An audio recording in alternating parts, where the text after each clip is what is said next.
You are listening to SheKings with Erica and Allie. This is a podcast for peasants who don't want to live shitty lives. So every week we share insights on how to stop living out of habit and start living out of inspirations. Let's do this.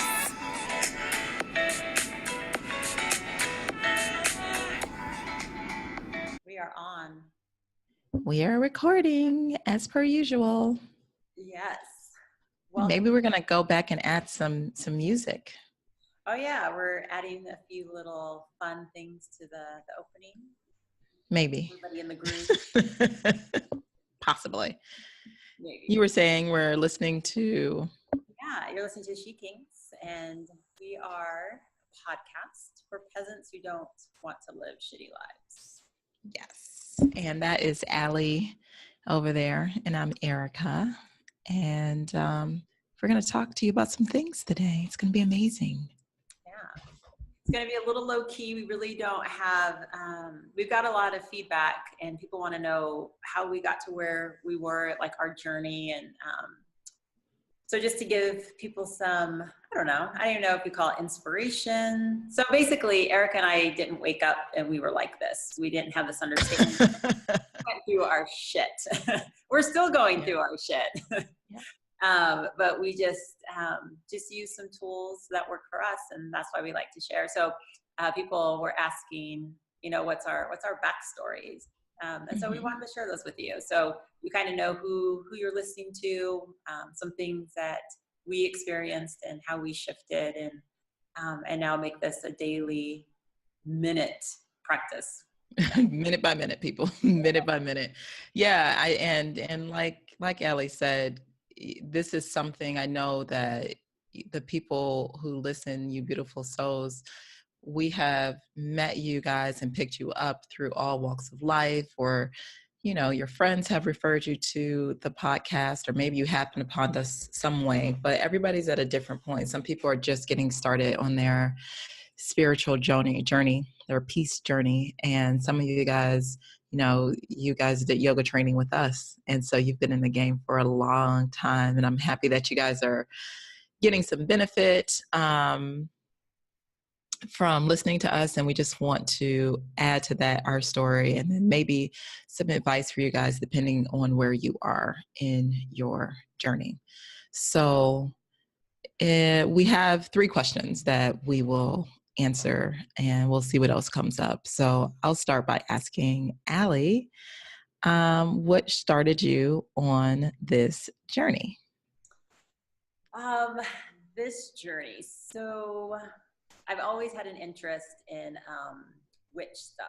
So when I was raised on a farm, I would go mix up a batch of something Yeah. So I knew that was awesome. Always my path. Yes. Always my path. When people upset me, I would conjure a little spell, and nothing happened that I know of. In this dimension, nothing happened. Not saying that in other dimensions, those people got fucked up. But so just as I just went along, I was raised super religious, and then little bits and pieces of energy started flowing in, understanding energy. And then I met a dear friend, we're still good friends, Georgette Jones at the police department, and she introduced me to Reiki, and that was it. I just jumped on. I got my Reiki 1 and 2 and 3 within the first 4 years, and then now I'm a teacher, and so that's how I got on this path. I literally wasn't searching for anything. It just came to me. It just invited itself in. Yeah. Yeah. Awesome. And what about you? How did you get on this path? It's funny that you brought up the witch stuff from childhood. Because I think I told you before, maybe I even said it on this podcast. I remember being a child, I was obsessed with books, and I don't know if I ever had the wherewithal to walk up to the librarian and ask where the witch section was, but I really wanted to know. I'm like, where are the spell books? Because I've got some stuff to do. I wasn't trying to hurt anybody. It wasn't because somebody did me wrong. I just seriously, just movies, all of that stuff. I was very enamored with magic, but that is not necessarily, not necessarily my path. I don't consider myself a witch. I'm witchy because I hang out with Allie. Because I hang out with Allie and I just like, I'm just like, give me some of that witchy energy. But I like you had a very early interest in, as they say, the occult. So I remember going into my grandmother's attic. A teacher lived there before her, and she had all of these books. And of all of those books, the one that really, really stuck out to me was the astrology book. So I really sort of got into sort of this psychology of being. You know, I'm like, why are we like this? Why are we like we are? And so I remember astrology being sort of that first insight into being born the way we are. We just come in with this sort of energy and attraction to certain things. And then I would say later in life, sort of the accumulation of life experiences from being molested as a child to just having a terrible body image, a terrible self-image. I kind of carried all this stuff with me. And so I think I just reached a breaking point. It was kind of like, you know, I had absolutely everything, you know, the best job, went to the best schools, had a wonderful relationship that I was absolutely ruining. And I was at a place where I should have no worries, and I was still so fucking miserable. And for me, what came up was a yoga class that I had gone to after I graduated from college. And I think I mentioned that on the podcast before, but that sort of peacefulness, it kind of was always in the background. And I think that it's the same thing for everyone. That's why you guys listening, it's why you can't be unhappy in peace, because there is something that really truly is peace. And it's like, this shit you're doing, this way you're living is not okay. And there's something more for you. There's something better for you. There's something joyful for you. There's something loving for you. And so, sort of at my lowest point, I remembered that piece from that yoga class. And so that yoga was sort of my gateway drug into beingness, into just allowing what is. So that was misery meets yoga started me on my journey. And I love that because you didn't go out and search for it. So when No. we're on this path, like, don't search for it. There's nothing to search for. It's everything. It's already inside you, right? So when you feel that peace, like you notice it, like, oh my gosh, I notice it. So wherever you are, beginner, intermediate, consider yourself advanced, whatever it is on this journey, there's nothing to look for. Yep. It's all in here. So it is just noticing it and then making a decision, right? So then when you found that peace, you found it, you felt it. And so when you hold on to it, then more peace starts to show up. It literally just shows up for you. So it's work, but it's not work. Like you don't have to go find things and search for it. Yeah. Yeah, because I would even say, I don't know if you're even holding on to it so much as you are allowing your attention to be on it. You're kind of saying, I'm sitting here, I have two options right now. I can focus on misery or I can focus on peace. And the experience that you have in this world is literally the result of that moment by moment decision, like you said, minute by minute decision to focus on peace and expansiveness and bigness, or to focus on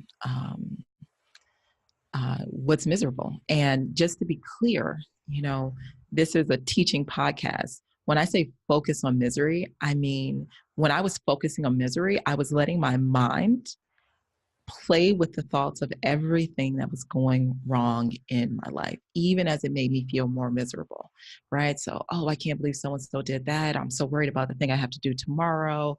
Um, so and so pissed me off, yada, yada, yada. And like, I'm just diving into it. And you guys will start to realize that your mind has a cycle.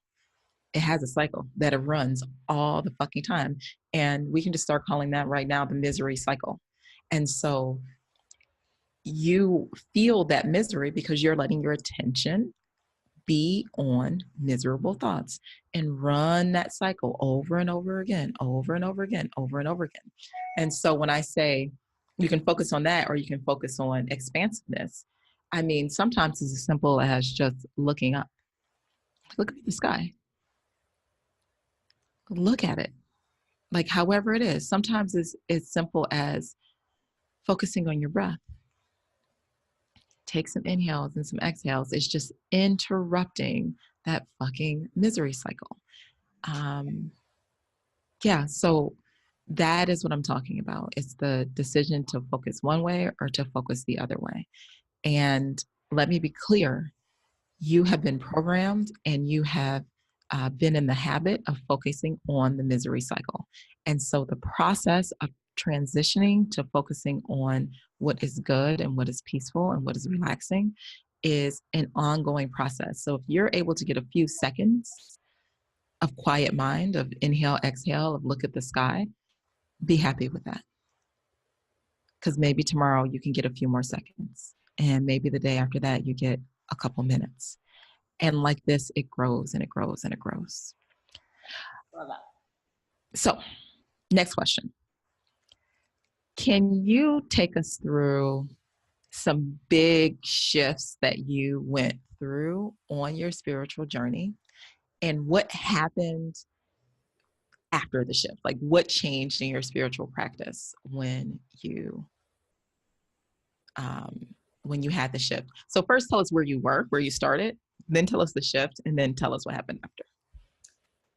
Okay, so at the PD, I embraced all that, and then I just started literally accepting what is. So PD is police department. Yes. Allie was a police officer. She was the buzz. Uh-huh.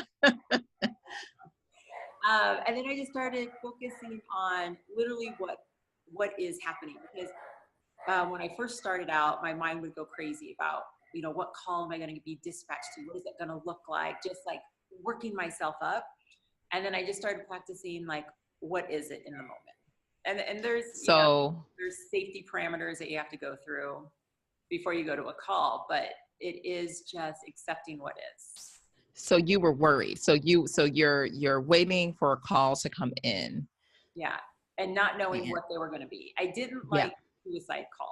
Like I didn't like responding to suicide calls. So that kind of got me anxious. Like, am I going to get one today? What is that going to look like? So then I just started practicing, like, whatever is supposed to show up for me today is for me. It'll be wonderful. And so I started doing that and not fighting against it. And then things just started shifting, right? Oh, I love this. Yeah. And then, so I just started accepting, and then all of a sudden, the trip to India, I wanted to get my yoga teacher training because I was doing yoga the whole time. And then India popped up on my screen and I was like, never left the country.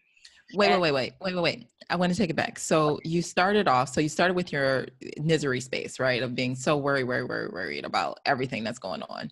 Yeah. And then what prompted you to say, you know what? I need to just welcome whatever comes. What happened there? A lot of my shifting and clearing out happened when I got my Reiki attunements. So like physical, like shifts and things like, a lot of it wasn't me doing any type of mental work. It was just finding that peace that happens when you experience Reiki and get attuned with Reiki. Yes. And so you want go ahead. You want that peace that you're feeling. And so then throughout the day, like, how can I get that peace? Well, worrying about my next call doesn't match that peace. And I really want that peace. And so then I just taught myself to be like, hold on to that peace. And that means not worrying about what's going to show up. Yeah. Not getting sucked into what does show up. Just see Yeah. it for what it is. Yeah. Yeah. So you got your attunement, and then that peace started to come in. Yeah. And so you would feel a big shift when crazy started to come in, right? Where worry started to come in. You're like, oh, okay, right. This Yeah. doesn't feel good. And so I can have a choice here to go back to what is actually happening in the moment. A call came in. Like, that's what happened. I'm making this oh my God, what can I call it? What can I have? Right. So you're like, no, a call came in. Right. And now I have to get into the car. And now I have to turn on the car. And now I have to put my hands on the steering wheel and take it to park, take it out of park. So you started saying, I'm just going to be, whatever is happening right now is where my focus is. And that thing is okay. Yes. Yeah. Yes. So it was very active, very much talking to yourself, like, Allie, come back. Right. It's Practicing okay. my breath work, right, through yoga. Yes. Deep Yes. because some calls you did have to get amped up. You did Yeah. have to like go from 0 to 100 like really fast. Yeah. But still being able to hold your space within that time. And that happened like after the call, I would just go by myself and breathe and just be like, okay, everything's good. Because the stories, we live on those stories, like what if, right? Yeah. Like, oh yeah. what if this happened? I could have been dead, or I could have been injured. Yep. Like you just do this crazy story. And so that it's pulling yourself back to be like, it didn't, you're fine. It didn't. Yeah. And it's so, and I just want to point out, this is just a part of our culture. You know what I mean? I just remember so often growing up, hearing these things and being like, this is just amazing. Now I'm like, this is fucking insane. So somebody be like, oh, I got into a car accident and the doctor said if it had just been an inch to the left, just a millimeter, I'm like, why the like, I used to, that's amazing. Oh my gosh, you're so lucky. Like just a millimeter and you would have been dead. And I'm like, who the fuck like plants that? So now this person is like, oh my God, like I'm so close to being dead. I'm here, but you are here. Like that idea.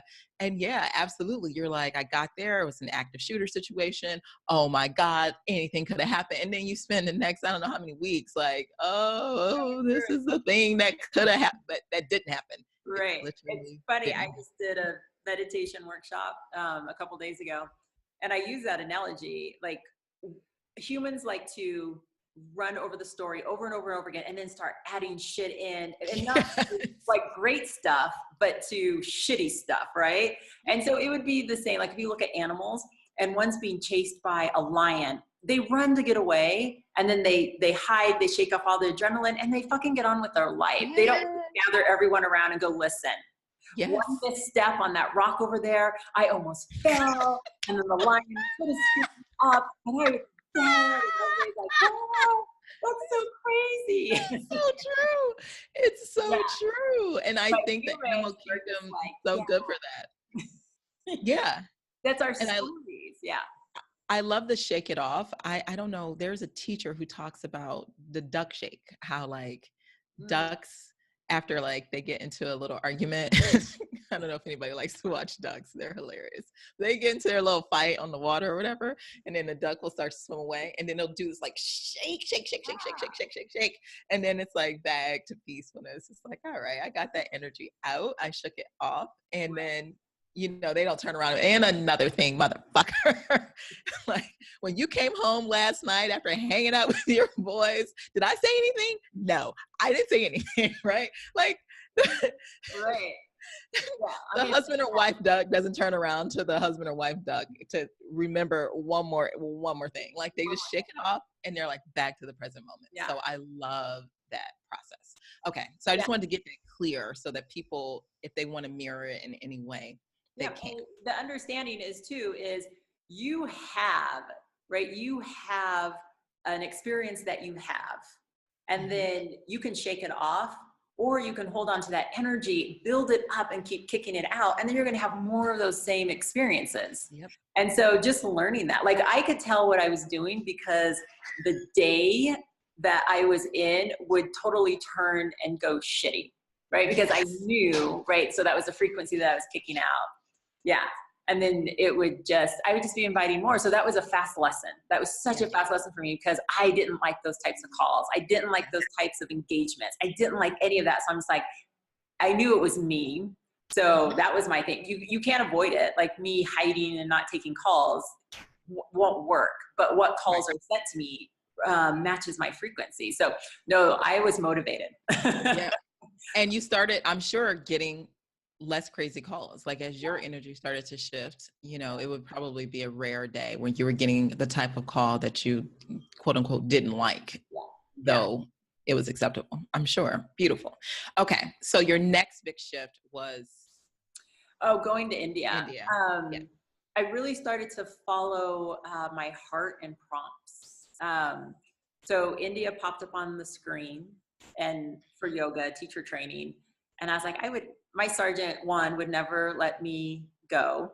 And two, I have kids. My husband won't let me go. And so it's so funny. And every time I would revisit the teacher training to see what was local, India would keep popping up on the screen, like one of those little pop-ups. And I'm like, so I just ran it by my husband and he's like, go. And I was like, really? He's like, go do it. And then I ran it by my sergeant and he's like, you can have the summer off. And I was like, what? And so, no one's getting in my way. and then I got scared and I'm just like, of course, I shouldn't go. And then I'm making all these excuses. And my husband was the one that actually pushed me to be like, you're going. Like, like you're going. Yeah. And so then just the experience there just opened me up. My favorite practice that I took on was after reading the Surrender Experiment. I just started saying yes to everything that came my way. I just said yes to it. So when you asked me like, hey, I'm doing this teacher training, do you want to be part of it? I was just like, yes. Right. I just started saying yes. Like, I don't know. When I felt like I needed to quit my job, it was so strong and I followed it. I had no idea what I was going to do besides teach yoga. And I just said, yes. Yeah, I'm going to quit my job. Yes, I'm going to go be with Erica. Yes, I'm at my studio right now. So this is my last yes. You're like, yes, I'm going to build the studio.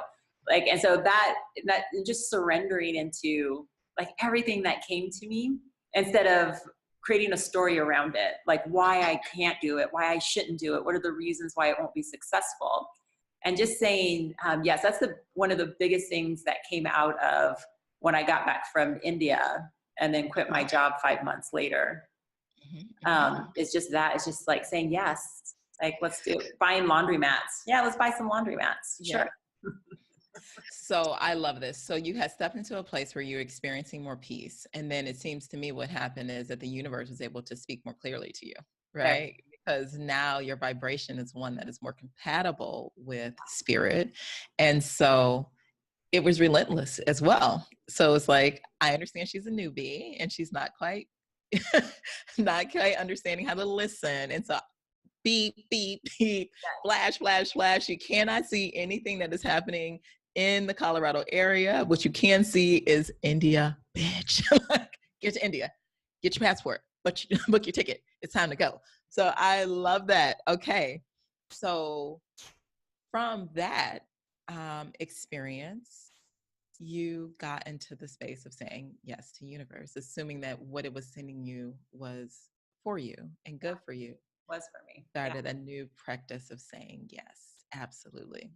And the whole practice, like the familiar feeling of it, when I'm able to sit with it, and I didn't know that I was doing this back when I was little, but once I look at it, like I've been doing the exact same thing, but I didn't have a name to it. Yeah. But it's I would just surrender. Like I wouldn't fight against anything. And sometimes it came up as weakness or being used as a doormat. But most of the time it showed up as surrendering to it. So I started it, we were abused by my dad. And so when we would get whipped, I wouldn't fight against it. Like I found that once I fought against it, it would be worse. When I surrendered into it and just accepted it in each moment, it shifted everything around it. It shifted the energy, it shifted my body, it shifted everything. And accepting where we were raised, right? In extreme poverty, I just accepted it. I didn't fight against it. And I think that might be a different podcast to talk Yeah. about the difference between accepting in the moment, but Uh-huh. leaving yourself open for the universe to work, right? Oh my gosh, absolutely. That was one of the questions that we were asked. Yeah. It was just about this idea of, um, if I'm accepting everything, am I just like getting beat over the head by life? Like, am I not supposed to be doing something? Am I not supposed to be creating? Am I not supposed to be? And so, yeah, I think there's so many layers to that. We should probably There do it next. is. And the whole time, I mean, I could have focused on my dad and my mom and how horrible Yeah. they were and my situation, but when I was accepting where I was and what was going on, like I started noticing, like my dad's pretty awesome, like he Yep. is. He just had a temper, Yep. and my mom was so sweet and kind. And oh my gosh, I grew up on 10 acres with all these animals, and so I just started noticing like where I was, and that allowed me to stay open to shift Yes. out of situations Yes. without fighting against it. And And so, it, go ahead. it allows your life to be beautiful as well. I literally, anybody who knows me knows that I'm pretty bad at watching TV, but I remember an episode of Dharma and Greg. It's probably the only one I ever saw.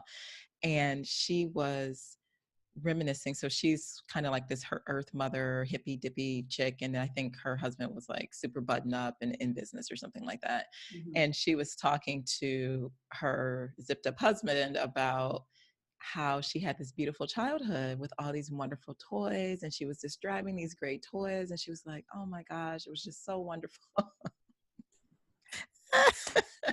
And then she said, I'm sure my parents still have these toys, so I'm gonna go back. And so she went back and she found the shoebox that had her toys in it. It was like a sock, uh a soda bottle. Like it was like whatever it was. She was just like, she went to her parents, she's like, are you fucking kidding me? Like, what is this? Like, this is, I thought these things are so beautiful and so amazing. And they were like, so let it be that. Yeah, Let it be that. Like, let it be good. Like, yeah. absolutely. And looking like everything that I've done, accomplished, where I am, the police officer, the travel, the owning my own businesses, like that came from a strength that was installed, that came through of how I was treated Yeah. by my parents while I was in school, by abusive boyfriends, because I chose not to hold on to those aspects of it, but to see myself as, what will it feel like when I'm out of this? And I always would Yeah. focus. So I would daydream. Like I remember going into the field in our 10 acres and just laying there and looking up at the clouds, and I would daydream like, Yeah. man, when I grow up, I'm going to have so much money. I'm going to have a big house, like Yeah. just to get out of my situation. And I would just have like these day-long daydreams of how my life is going to look. And those Yeah. made me happy. Yeah. But looking back, like that's what kicked out, and that's my life. Like Yeah. that's where I am, and I have been for a while. So yeah, I didn't know that I was even doing it, but now Yeah. when I look back, I'm just like, oh, I've been doing this the whole time. Like it will come to you. You don't have to have. I didn't have a guide. I Yeah. didn't have books. I just went with the feeling. Like what is the least resistance I love that. feeling, and just go with it. Like don't fight against shit. That was my lesson, and it was. And so many people are spending their lives fighting against shit. Like, I don't want this. This is terrible. It's got to be different. And like, it's really a culture that we live in, particularly the American culture. And I'm saying it all over the world that we're going to fight against it. And I'm like, you're just creating more of it. Your anger against the anger is creating more anger. Yeah. Like, what is the Dr. King quote? Darkness cannot drive out darkness. Only light can do that. Yeah. And that's what it's about. And so, in those situations, you weren't focused on what is and how terrible it was. You let that be, Mm-hmm. no resistance. And you were focused on what you wanted to bring into your life. And that created joy. And so you probably had a much more joyful childhood than probably even looking at, I only have one sister, but I looking at my mom and all her siblings, they all had such a different experience of being raised by my grandparents. And it was all based on, like, they're in the same house with the same people. It was all based on how they were interacting with what is. And Yeah. so I love that. Okay. Yeah. So What about you? For me, I'll do two big shifts as well. I think one of my first big shifts was a physical shift, and it was also during our yoga teacher training, where I realized how evil I was to my body, and um, how hateful, like just absolutely disdainful I was of my physical being. And so when I got there, I was all about making it do things, like do what I want you to do. Like, we're doing 9 million sun salutations. Yes, we did. Fucking do the sun salutations, and don't you fucking embarrass me. Like, don't you not be able to do the things. And at this time, I was dealing with asthma, and it was like my biggest fear that I was going to be embarrassed in front of this group of people. And like, I wasn't going to be able to accomplish something. I wasn't going to be able to do something. And um, in the process of being on that mat and moving through whatever it was that was asked of me, I shifted from the practice of being aggressive with my body to exactly what you were just talking about, just allowing it to do whatever it needed to do. And I mean, I could almost cry right now because it was so much easier. It's like, it's a joyful cry. It was so much easier. And I realized that the nicer I was to my body, the nicer I was to life itself, the nicer it was to me. And so this body that had betrayed me my entire life, it was always constantly not doing what I wanted it to do, was all of a sudden just surrendering to me and like saying, how can I serve you, and how can I help you, and how can I support you? Right. And that was a big shift for me. And I think it was a deeper opening into spirituality. Um, just because I just finally realized, and this was after I was an attorney, right? I just finally had this realization that, like, I don't know. I can't even articulate it, but it was a big change for me. And I think that um, after that, I took everything that came to me as a gift. It was like, okay, I understood it intellectually before that. Mhm. So my coach, my life coach at the time, had multiple sclerosis, and um, she, I was so worried about having an asthma attack in the middle of a yoga class. And I was like, oh, I'm so nervous. I can't trust my body, yada, yada. And she's like, you, unlike the rest of these people who might injure themselves, you will never have that because your body's going to tell you, like, it's time for you to take a step back. It's time for you to relax. It's time for you to surrender. And I was like, oh, okay. Like, that's intellectually, I was like, yes, that's a good way. I have this internal thing that tells me when enough is enough. But it was intellectual. When I finally, got to that place where you guys are continuing on with practice, and I was like, I can't do no more. I can't do anything else. When when I finally got there and I stopped fighting it, I was like, this is actually really nice to Yeah. just be here in child's pose, right? To just be here in shavasana. And then when I would come back into practice, I felt so rejuvenated and so ready. And I'm like, oh my gosh, this is crazy. And then as I was more kind to my body, when I would go to these, I started doing Ashtanga, these crazy extreme yoga classes. And I'm like, oh my God, I'm actually getting through this class with very few stops, with no stops. And it was all about surrendering um, to what is, and this physicality. And then I think the next big shift, so my practice after that was to surrender. Whatever is, I'm going to go I, with it. I'm I going to, feel a theme. yep, yep. Surrender. Surrender, bitches. Surrender. Surrender, surrender, bitch. Do it.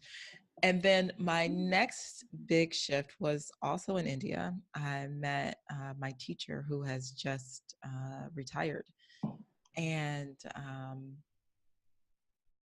she was just a fucking self-image terrorist. Like, she's like, I'm here to kill you. I'm here to kill anything you think you are.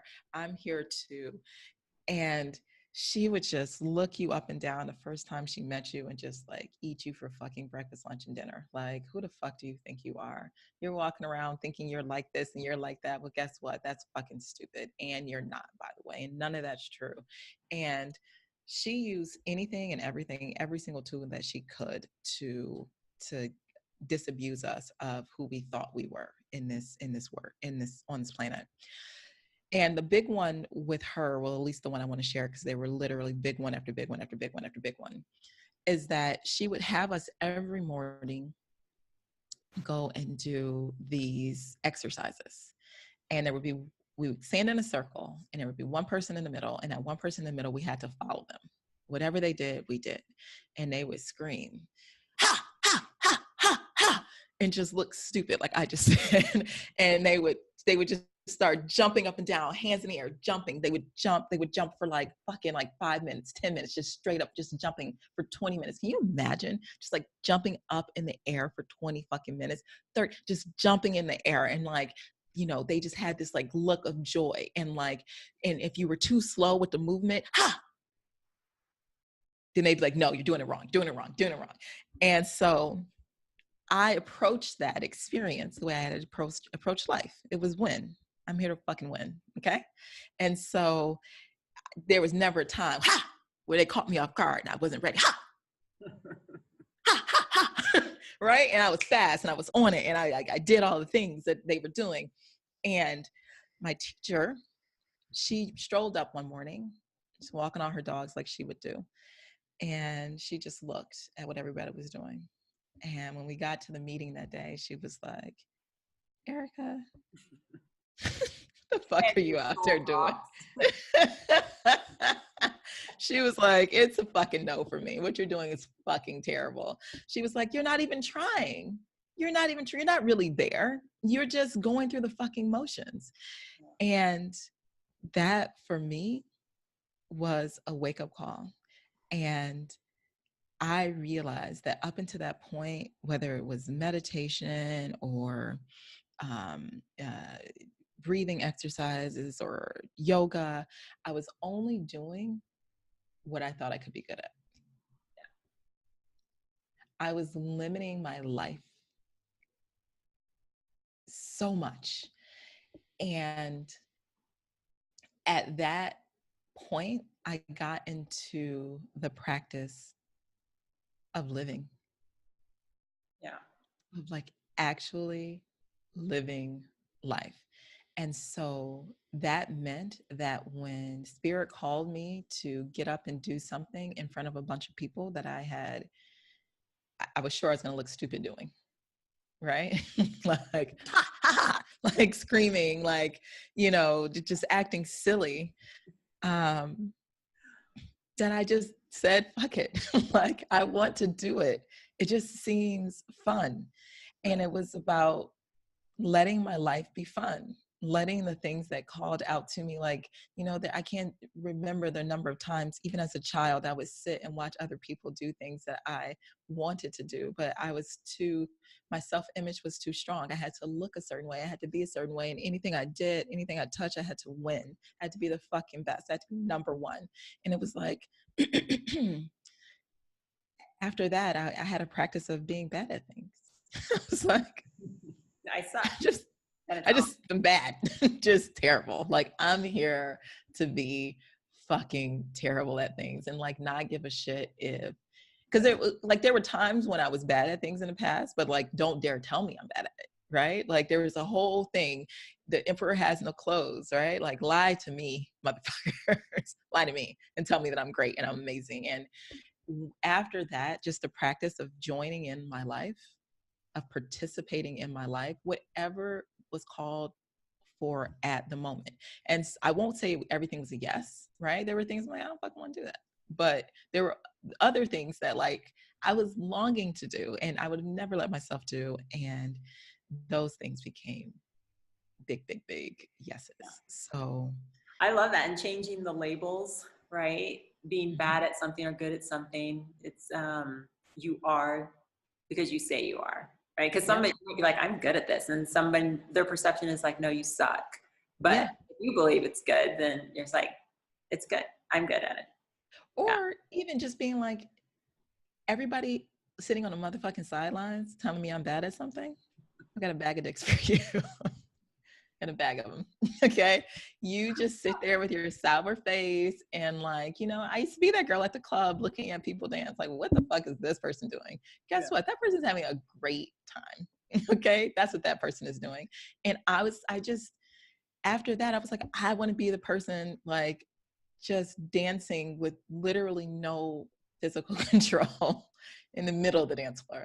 I'm number one at living my fucking life. And so I love it.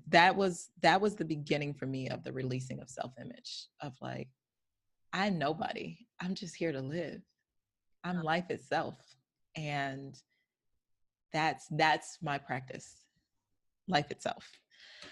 So we've been going for quite a while. And guess what, guys? We're just going to keep on going because I think this is an important conversation. And at bottom, it's what we're here to talk to you guys about. And it's what people have been asking about. So, next question, Allie.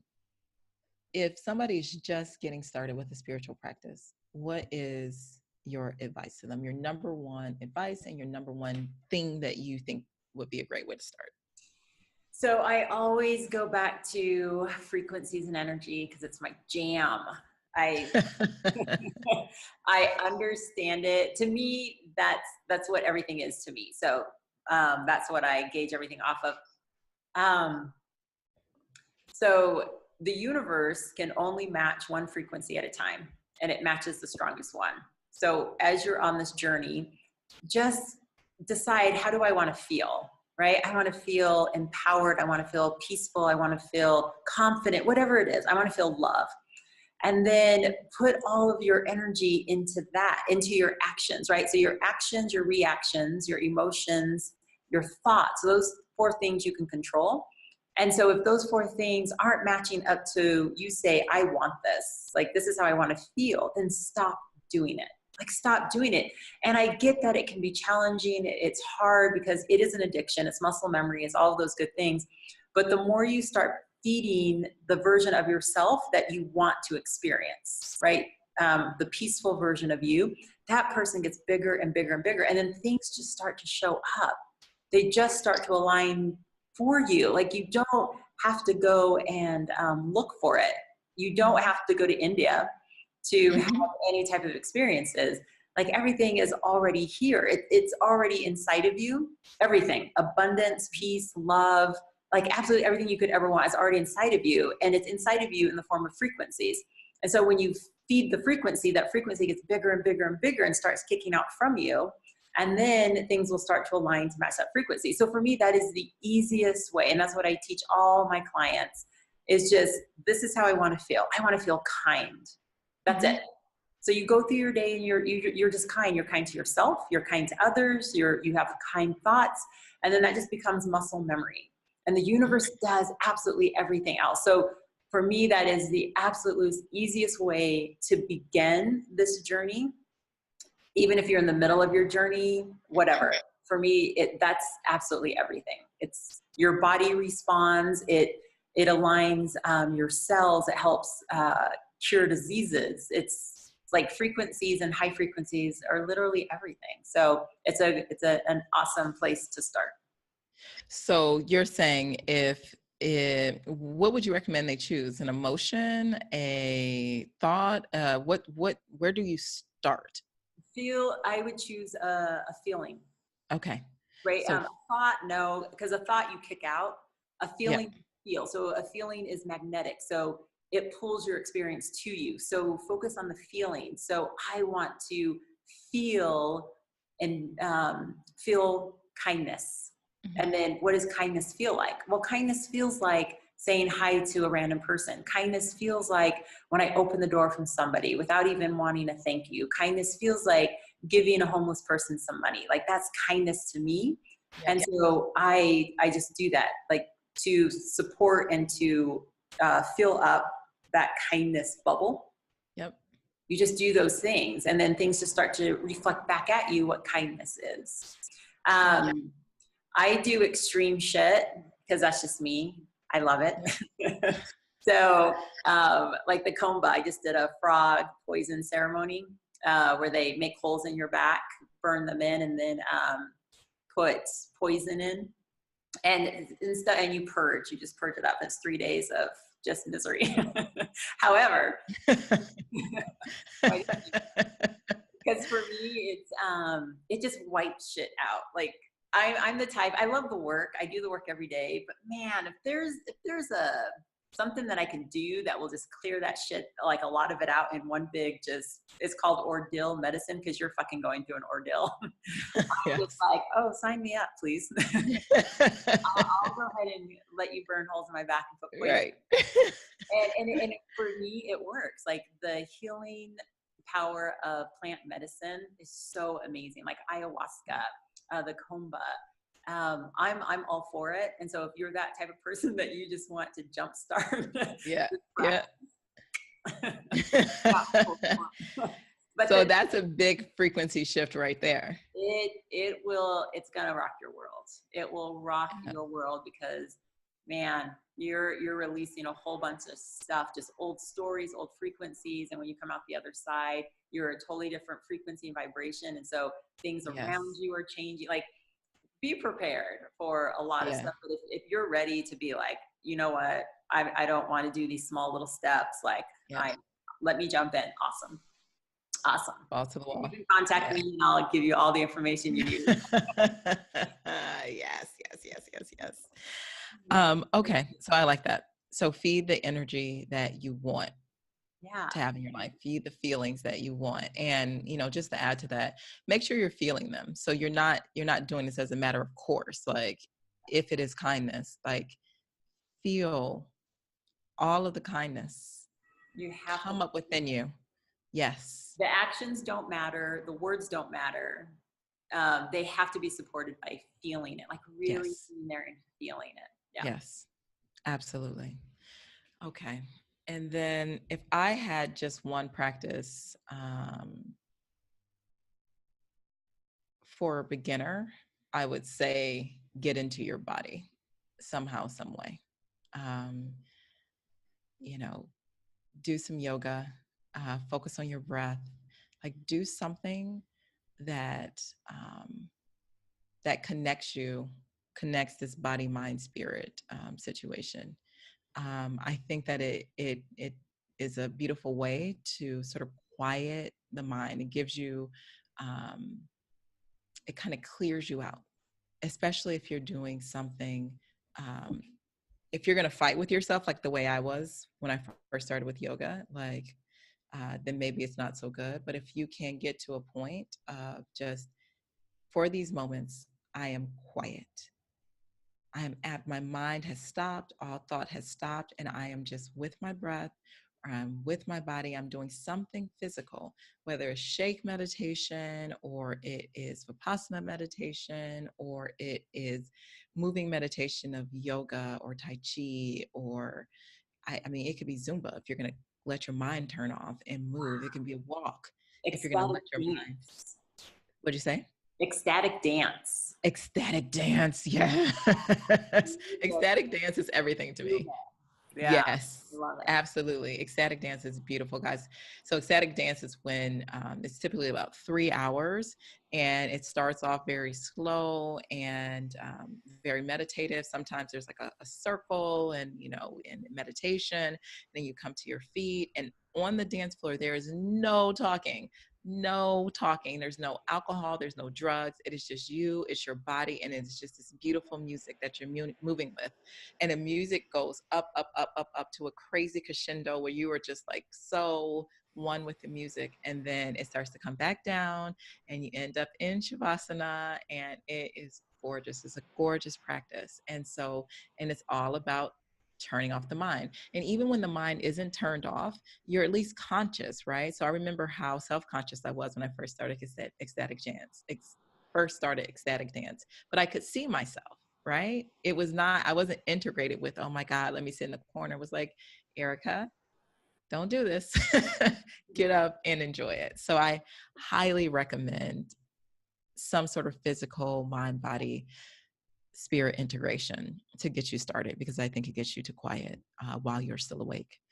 And then I think if you're a little bit more advanced, I really recommend some form of self inquiry. I think once you start to recognize that there is this peacefulness, there's the you who you really are, and then this Erica or Allie or Tom or Sue who's like playing this life and you're actually just the thing watching it. Once you start to realize like that's what you really are, then self inquiry helps you to come closer to that spiritual side of you. And so, what is self inquiry? There's so many ways to go about it. Um, the most common is the asking of like, who am I? Who am I? Who am I? Over and over again. But I really like one self inquiry put forward by Muji Baba, Mooji.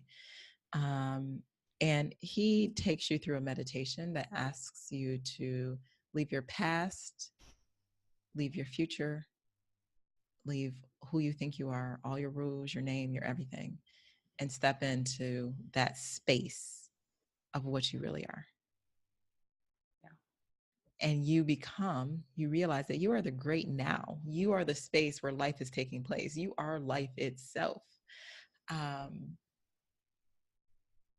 And then once you're in that place of understanding the vastness of what you are, the nothingness and the everythingness of what you really are, then self-inquiry becomes interesting because the personality starts to come back in that says, oh, I don't like the way Allie wears her hair. Your hair is beautiful, Allie. I don't like the way Allie wears her hair. And it's like, who doesn't like the way Allie wears her hair? I don't like the way this person talked to me. Who is it that doesn't like the way the person talked to you? Is it your body, your physical body? Is it your it's me, it's Erica. But what is an Erica? Like, what is that?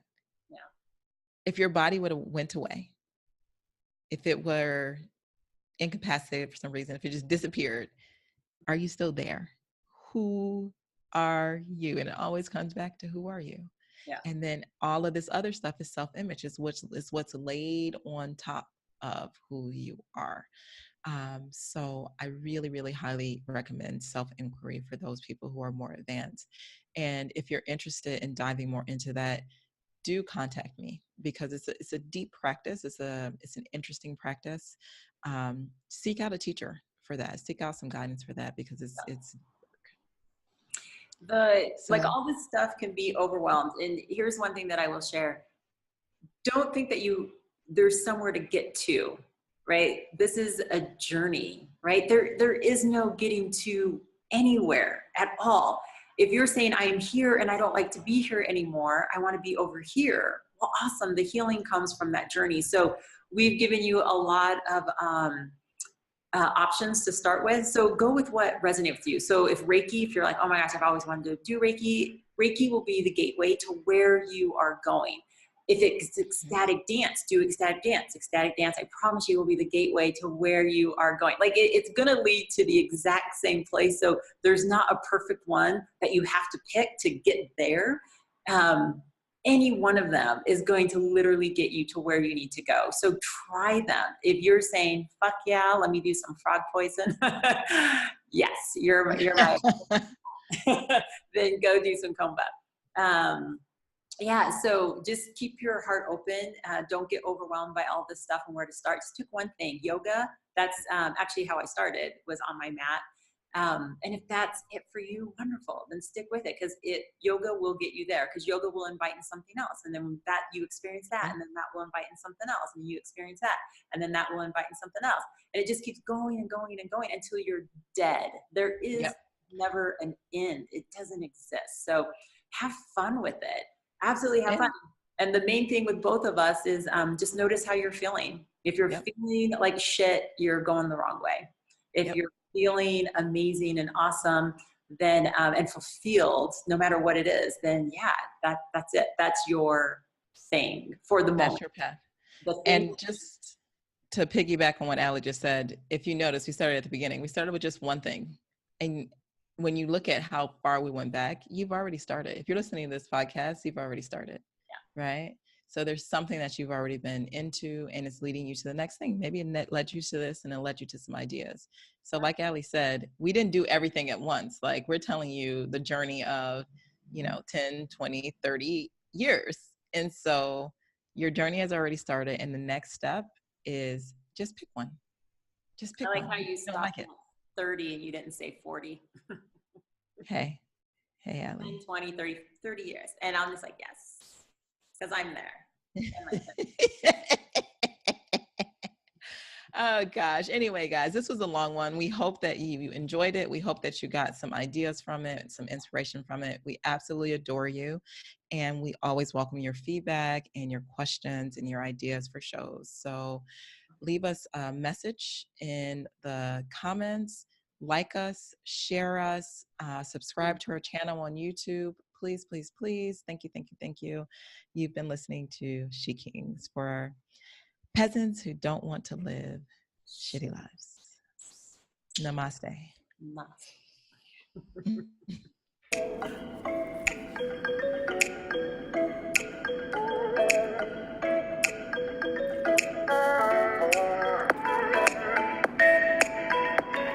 SheKings. Yeah. Come on, Erica, do your little whisper.